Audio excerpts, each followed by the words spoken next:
I'm Martin from Bad Wolf. I was just wondering, have you guys got long in the UK? Are you going to enjoy yourselves when you're here? No, I have to be at work on Monday. Oh, no. And then I have the rest of the week off, I was telling someone, so it's just a stroke of bad luck. If I wasn't working on Monday, I would be here for another week for sure. Yeah. And Cynthia, you were born here, so I what's was it like to born be here. back?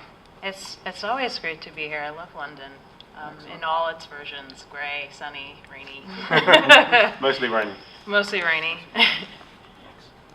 Anybody else have a question?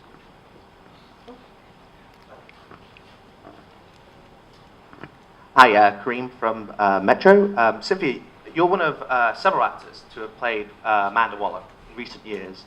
What is it that you specifically bring to this character? Well, I on our version of this particular story, Arrow, that we do, I always feel like I'm one of the last to know what's going on. So my goal normally is just to kind of get the essence of Amanda Waller and try to hone in on that, because a lot of times, I'm kind of jumping into the middle of the story as they're telling it. And so, yeah, that's basically what I just try to do. I mean, there's all that rich source material to draw from, but the great thing about the show is that they're not necessarily married to, that narrative. They can kind of cherry pick and take the best bits. So, I think they always do a really good job of keeping that element of surprise for people who know the story really well. So what is the essence of Amanda Waller?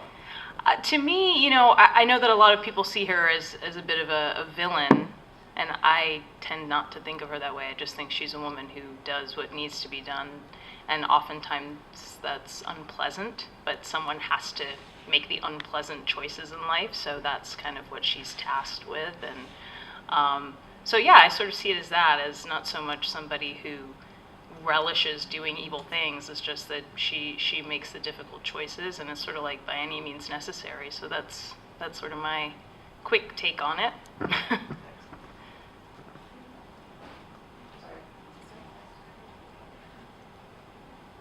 Yeah, Cynthia, carrying on, you founded Suicide Squad on Arrow.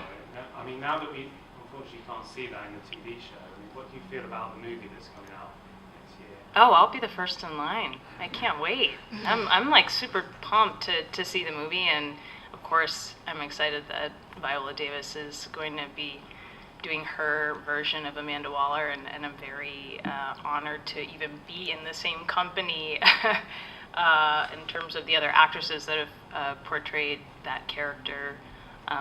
Angela Bassett, CCH Pounder, hope I'm getting her, Pam Grier. A lot of really like fierce, amazing women, and I know Viola Davis is going to knock it out of the park. So I'm going to be in line with everybody else, waiting for the movie. Cool. And Mark, I mean, we've seen a tiny bit of you so far now, a little flashback. Mark Guggenheim said we can expect to see more of you. Oh, good. Earlier in the year, more of you and Deathstroke. I mean, what are the chances he'll be back, and how much more can you expect to see? Oh man. I'd be the last to know. I think it's really lovely that with this universe, you have this wealth of characters, and so you just never know who is gonna pop up or go away or return, and I also don't know that for myself. So as long as I'm alive, and you never know, a character can even disappear and then magically reappear. So as an actor, that certainly keeps you on your toes, and there are a handful of us that formerly worked on another show, Spartacus, and we had some fans and the producers, which we're very grateful for. So yeah, we always like to have like a little reunion if our paths ever cross, but yeah, we'll see.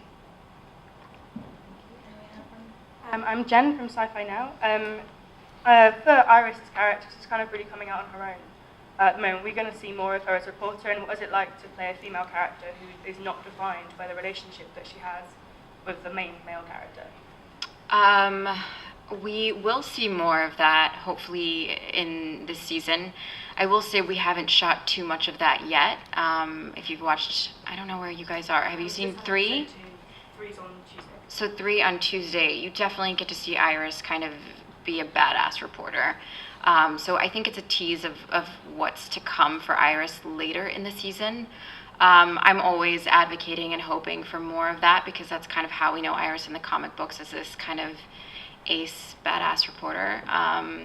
So I just don't know when that's going to kick into full gear. But what I've always loved about Iris is for her as a character, we see the slow burn of her evolving as a woman. You know, she hasn't, season 1, she wasn't perfect and she didn't have everything together. And so it's nice to see a woman kind of evolve on screen. And to your other question, which was... what's it like to be a female character that exists outside of a relationship with the male counterparts? Yeah, it's actually quite nice, and I'm kind of always fighting it in the fandom and reporting world. You know, I think people are always wondering, when is Iris going to get with Barry? When is that going to happen? And I'm always saying, you know, we as women and as characters are so much more than the men that we are associated with. And so I'm constantly trying to advocate that for Iris. Hey, it would be great to see her with Barry because that's kind of an iconic couple, right? So it's really fun that that's a possibility for our show. But what I get excited about is her agency in life and what she can contribute to Team Flash. Thank you. You're welcome.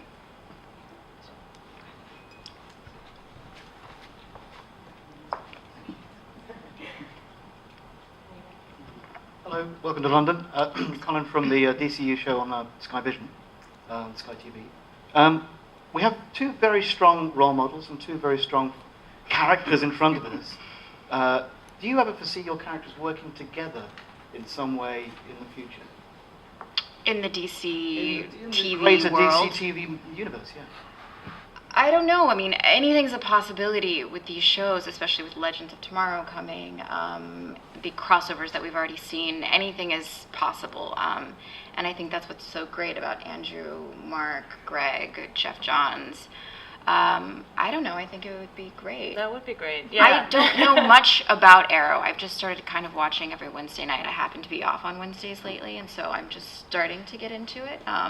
It'd be cool. I don't know how our characters would interact, but Yeah, if you have any ideas, you know. yeah, send them Put over. it out Yeah. there. Yeah. Could I also ask, well, we've got the mic, were you fans of the comic books and you're aware of the greater world before you came to TV roles that you're playing?